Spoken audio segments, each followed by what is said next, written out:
Hey, what's up, everybody? BDO44 coming at you with another video. All right, so I just did a glance at the Brooklyn Nets and what they've been up to.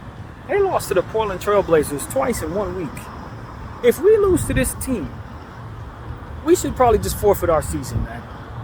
You can't Nets. You can't lose to the Portland Trail Blazers, a tanking team, twice in 1 week. Twice in 1 week. You only play them twice. First of all, they trying to tank. They don't even want to win. And the sad thing about the Nets is they lost to the Miami Heat right before the last loss to the Portland Trail Blazers by one. I think it was 2 points or 1 point, and then proceeded to go into that next game and get beat at the buzzer by the Portland Trail Blazers after losing to them by like 8. I'll tell you right now, the Portland Trail Blazers are a horrible basketball team this year. No disrespect to their team. Shaden Sharp, good players. You know, I think Scoot is going to be pretty good one day. Simons, all those guys, they cool. But you can't lose to them twice in 1 week. I don't know what the Nets is on, but I say this right now, and I've been saying this since they made the trade for KD. Them not wanting any picks back and wanting to quote-unquote win now was it was a poison pill. I don't know what the hell they were thinking. It's an absolute poison pill. You weren't good enough to replace KD, Kyrie, or James Harden. So why you would want to be a win-now team makes no sense whatsoever. All you should have wanted was picks to reset your situation, but y'all wanted Mikal Bridges, overrated. What's the guy named from the Suns? The other one, Cam Johnson, overrated the hell out of him. He good, but he ain't. You know what I mean? Not to where I don't need picks if I'm giving away Kevin Durant. Like they did not want picks. And now we fast forward to where they are right now. And they got some solid players, but their war chest don't have no picks in it. And their players have been on a mediocre basketball club. And I tell you the truth, if I'm doing a deal with them, I'm not paying proper value for anything if I'm the Lakers. If they want to give me Dorian Finney-Smith, it ain't like I'm sending them the best contracts available. They're not getting that. They're not getting that at all. And so I've been saying this about the Nets. They hate themselves. I don't know if it's Josiah. I ain't mentioned his name on this channel in 2 years, but I really think he's just ruined that franchise by not wanting any picks, man. You have to want draft picks in the event you're losing superstars, period. May this be the rule for forevermore. If you are going to trade a superstar, you must bring back draft equity, period. I don't care if you're trading him for another superstar. At least get a first-round pick back. At least. But in the event you're not bringing back anything super, there is no way you should be bringing back the equivalent of 4 quarters for that dollar. No way in hell. The Nets really hurt themselves so very bad. Set themselves back probably a decade from that. When you consider what KD could have gone in the open market, what Kyrie could have went in the open market, when you consider what James Harden is now worth to the Clippers if they were to try to move him, unbelievable how much they mismanage their assets. And then have the nerve to want to scold a guy like Kyrie Irving to the point where they make him apologize 3 times for the same thing. It's like you, of all people, should not be looking to do anything of the sort. The only thing you should be trying to do is get equity for everything that you have, man. And you did nothing of the sort, and now you're in a position to be the most mediocre of all mediocre basketball teams with a whole New York market right there. To where you could attract anything, but you got it wrapped up in players that are overpaid on a basketball team with no draft equity. I'm telling you right now, the Brooklyn Nets are in a horrible position. They ain't going to get out of that position no time soon. There's nothing they can trade or do to get out of that situation. They just got to wait it out for at least another 4 or 5 years, man. At least another 4 or 5 years. So I just wanted to put that out there. Doing slight homework on that team. They're in the worst position of anybody right now. Because they have the ability to bring themselves good stuff, but because they didn't go after draft picks when they had 3 high-level superstars on their team, now they don't have anything anybody would want, nor the leverage from which to demand anything from anybody. Worst position possible. They can't rebuild because what they have cannot be traded for rebuildable stuff. They can't go for a win now Because what they have isn't good enough to win now, and nothing that they have can be traded for anything that can help them win now. They're in no man's land hell. That is exactly what the Brooklyn Nets are right now. No man's land hell. And you do not want to be there. I keep telling my team, don't trade away your 29th pick unless you are absolutely sure you can win a championship with what it is you are bringing together. Because you don't want to find yourself in a situation like this, especially if the king is going to walk. And the last thing I read about the king is that he is very much in a position to have his son be on multiple draft boards right now. He's getting drafted, which means he can go to any team he wants to, or any team that'll take his son, rather. Also known as any team he wants to, because you know damn well all he has to do is say, I want them to draft my son and I'll go there. And teams are going to move heaven and earth just to do so. You got to smarten up, basketball teams. You got to smarten up. Maybe that's the Brooklyn Nets' best path. If I'm the Brooklyn Nets, that's exactly what I'm going to do. I'm going to make sure that I am in a position beyond all cost to draft Bronny James, even if it means trading everything for his one draft pick. Because if that's going to get me LeBron James, I'll keep LeBron James for half a season and trade him for all the draft picks that ultimately help me rebuild my situation. That's the only, I don't see no other path. When I say I don't see no other path, folks, I don't see no other path. They got to go for a Hail Mary full of grace type thing. They got nothing. Because if you try to trade Mikal Bridges for anything at all, you're going to get taxed beyond measure. Just for the simple fact that he's surrounded by a bunch of stuff that ain't worth nothing. Just like I said about the Zach LaVine contract. You can't do nothing with it because the Lonzo Ball contract is attached to it. So anytime you try to move that, I'm going to be like, well, I know you're in a position of need, right? Chicago, you're in a position of need. So what I'm going to do is use that position of need against you in negotiations. No, I'm not giving you price for Zach LaVine. No, I'm not giving you price for anything you have. Because I know you need to let go of salary in order to be anything better than the Nets. You're in a mediocre space until that contract that Lonzo Ball has is off your books. Which is what I understand they're trying to do. Now, what if I would do if I were them, Chicago, just to shift to them, if I was Chicago, I would try to trade Lonzo Ball's contract for Chris Paul's contract. I would see if the Golden State Warriors see any value in taking a hurt Lonzo at that price for their horrific Chris Paul contract, which should have never been acquired in the first place. That's what I'm going to do. Then I can, from within that position of strength, put myself in a position to be able to move other stuff. Because otherwise, you're going to get taxed, as we already said, for everything you have at a price that's half of what it's worth. But some of these teams are in worse positions than they think. I overestimated,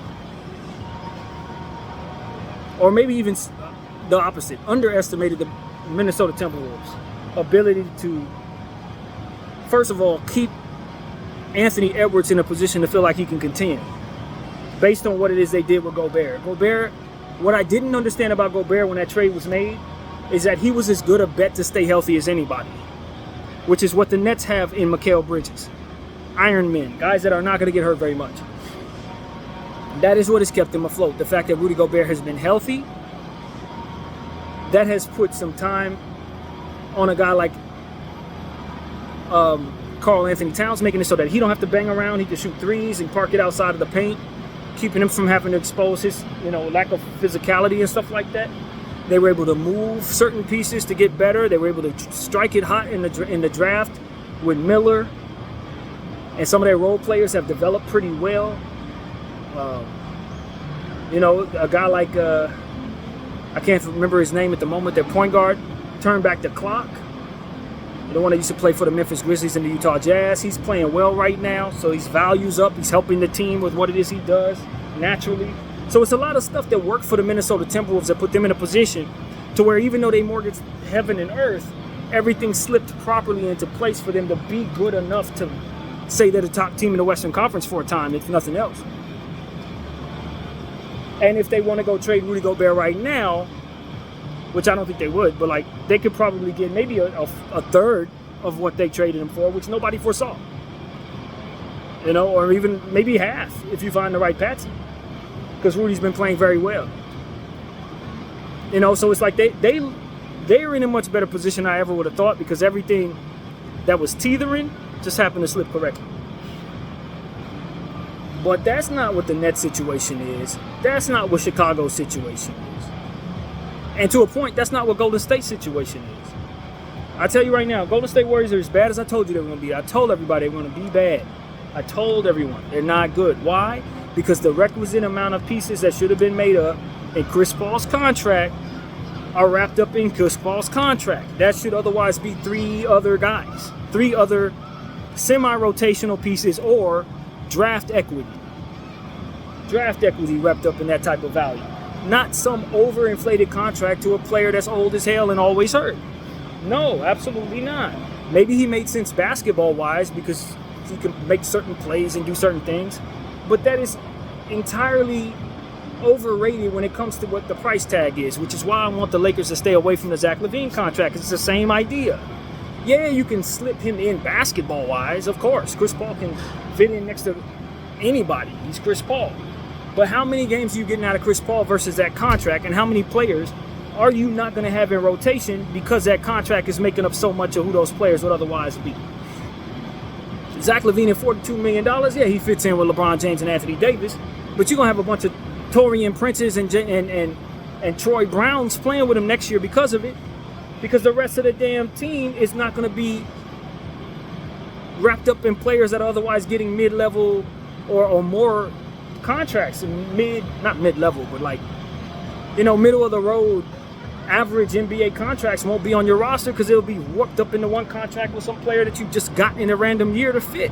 It just doesn't, it's not good way to pay, man. It's not a good way to pay. It's not a good way to make your money make sense for your basketball team. And so we've seen teams like the Brooklyn Nets completely devalue picks to the maximum, trading away first rounders for Royce O'Neal, who now they want to give away for pennies on the dollar like I told them they would 2 years ago. Hasn't done nothing for them that would make any damn sense whatsoever. They're trading away Kevin Durant for role players, turn Mikal Bridges into what would be their star when he's really probably a number 3. Cam Johnson the number 2 when he should probably be a number 4 or 5, maybe even 6.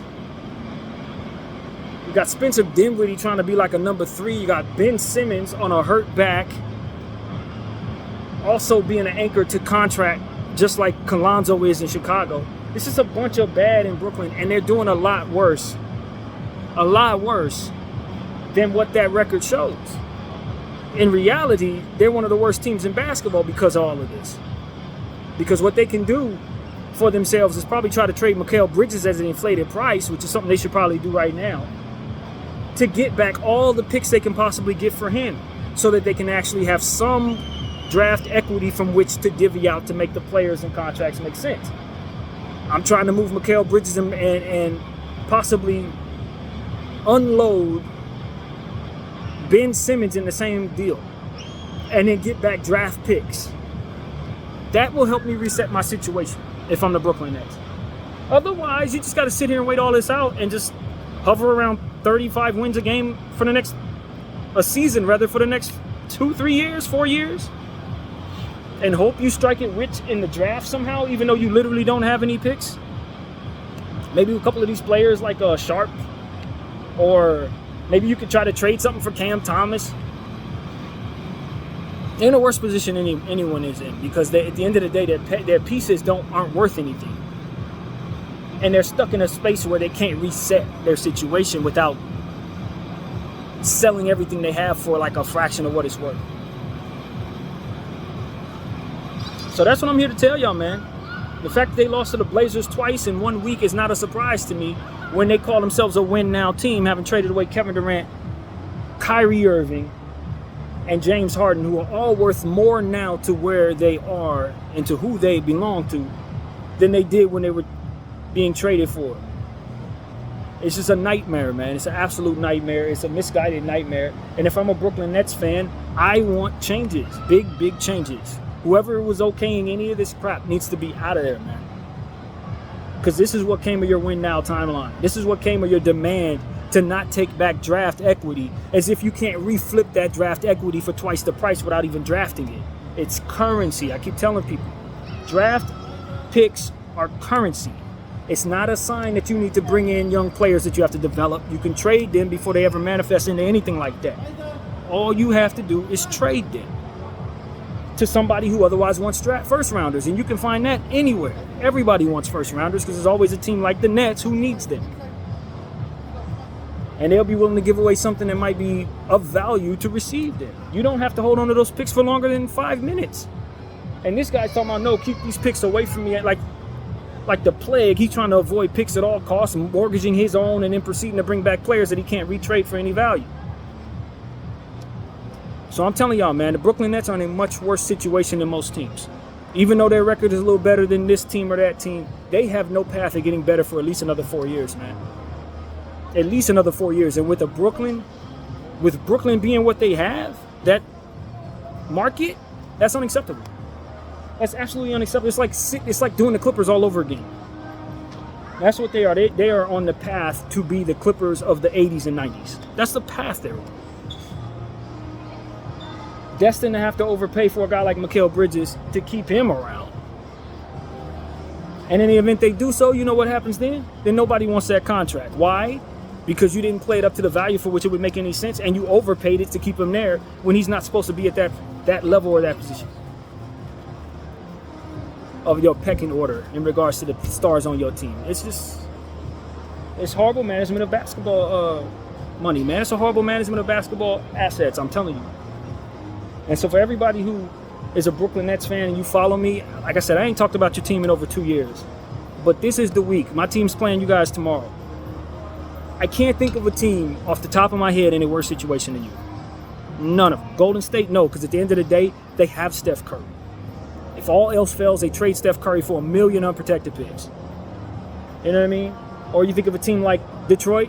No, because they have a guy by the name of Cunningham, and Ivy's on his way, and Duran's on his way. All they got to do is let those guys hatch a little bit, and they can trade them for all they need. See what I'm saying? You don't have that.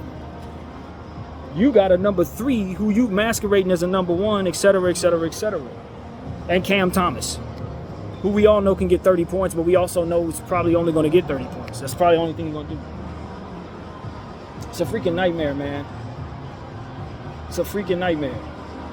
And so that's what I had to say about the Brooklyn Nets, man. I just want to sit down and talk to y'all about what I see there.